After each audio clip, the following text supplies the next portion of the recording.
Hey guys, so today I want to talk about changing pace. So, we all know COVID is a thing, it happened, and it's still happening. And at least for me, that was a huge change of pace. From going to work 4 days a week, to church, and all the other activities that I had, being in quarantine was a huge change of pace. I went from not working at all to church being online to not having to wake up at like 5 in the morning on a Sunday morning for practice. And that was huge. And we all had to sort of readjust our schedules, our disciplines, our practices. And we've talked about this before. The way that we interact with each other online, the way that we do church completely changed. And as things are coming back to normal, they're not quite normal. So how are we supposed to sort of get back into that sort of workflow? And so that's something that's been on my mind lately. And I feel like just every single week we get hit with something else, and it just feels like 2020 is a year that just keeps on giving, and not in a good way.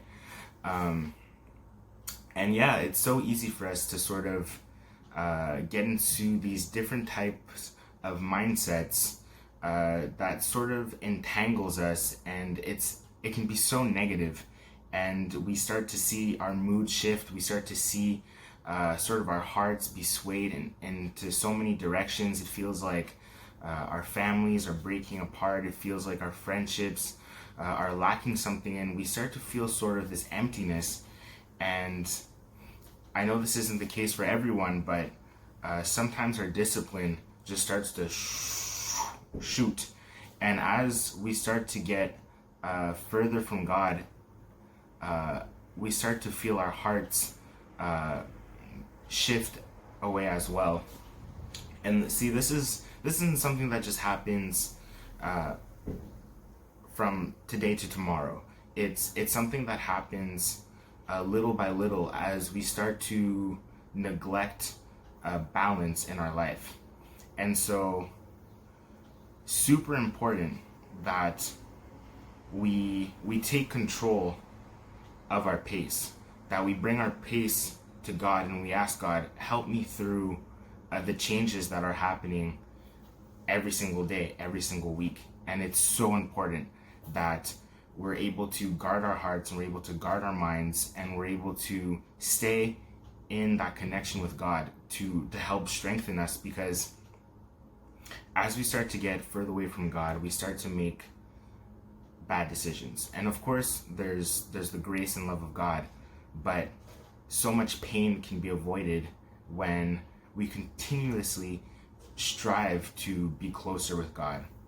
And so just a verse that I want to share with you guys is from Philippians 4, and we've read it many times, but the verse 6 that says, "Do not be anxious about anything, but in everything by prayer and supplication with thanksgiving let your requests be made known to God, and the peace of God which surpasses all understanding will guard your hearts and your minds in Jesus Christ."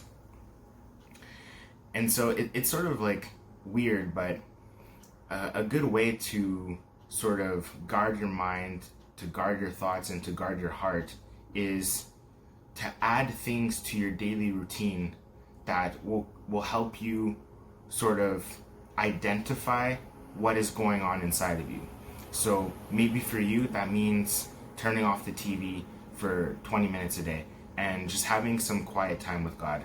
Maybe it means going for a walk where you can sort of get a grasp of your thoughts. Maybe it means that you have to start writing down some things, writing things that happen in your day, writing thoughts down, and bring those to God, and ask God to take away the things that are lies. Really important too is stay in connection with other people.